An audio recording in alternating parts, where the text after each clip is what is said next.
When we talk about bringing AI into the workplace, it's about so much more than just installing new software. It's really a story about control, about power, and about learning how to handle something that's, well, both brilliant and potentially a little bit dangerous. So the real question isn't if we're going to use it, but how exactly we're going to tame it. And I mean, think about it. This question is moving out of the realm of science fiction and into our daily reality fast. We're not just talking about the simple chatbots you might be used to.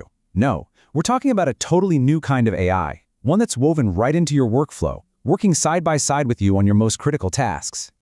So meet the AI agent. This is not just some window you chat with.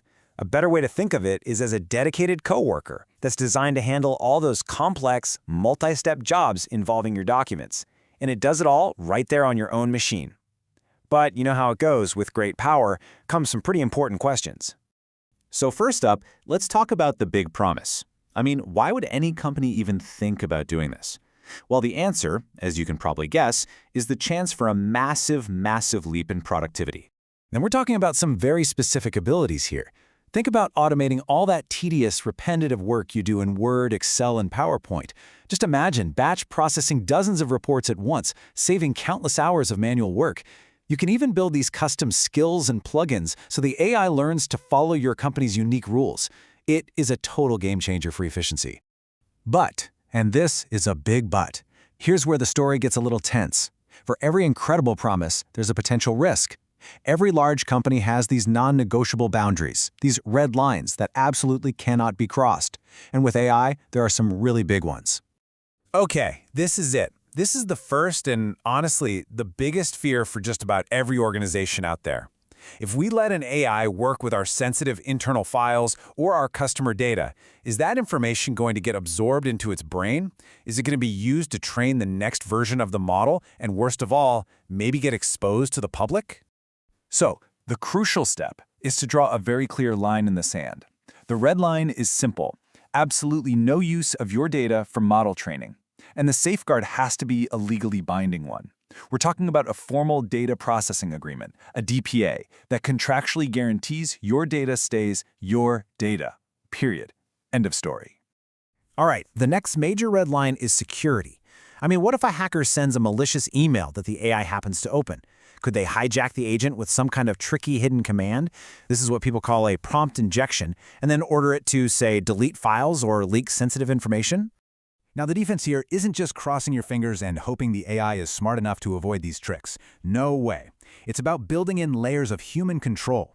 The red line is an AI that just blindly follows any command it's given. The safeguard is a system where any high-risk action, like deleting a folder, pops up and requires a human, you, to click confirm. You are always, always in the loop. And this brings us to what is, well, the ultimate fear. What happens if the AI starts making critical business decisions all on its own? We've all seen the movies where the AI takes over, right?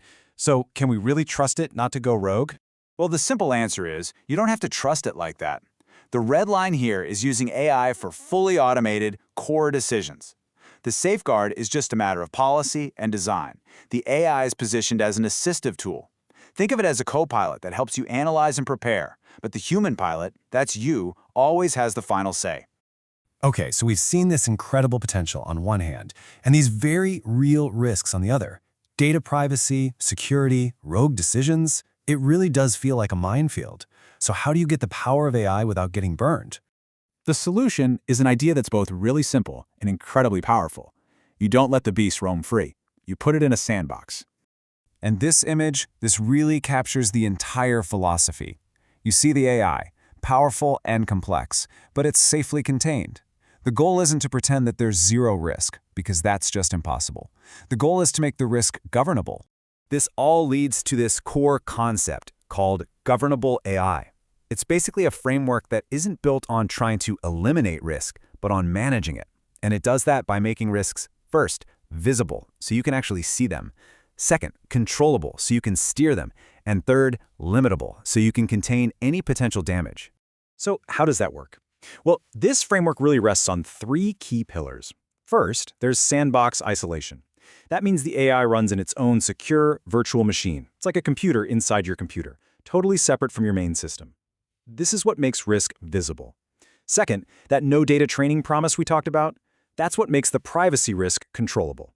And third, you need clear governance, things like a formal acceptable use policy, which makes the operational risk limitable. So, after weighing the promise against all those red lines and now seeing this framework for how to govern it, what's the final verdict? Is it actually safe to let this new coworker in the door? The recommendation is actually very clear and, frankly, pretty smart. You don't just flip a switch and give it the keys to the kingdom. You start small. You run a pilot program focused on low-risk, non-essential business tasks. And this is critical. You have your security and legal teams assessing the risks right alongside the pilot. You have to learn to walk before you can run. And really, that's the main takeaway here. We're not waiting around for some mythical, perfectly safe AI that never ever makes a mistake. That's not realistic. Instead, we're building the policies, the technology, and the right mindset to manage an imperfect but incredibly powerful tool. The goal isn't a perfect AI, it's a well-managed one. Because look, make no mistake, this decision is coming to your workplace, if it hasn't already. The question is no longer if you'll work with AI, but how. After seeing all of this, are you prepared to ask the right questions about data, about security, and about governance?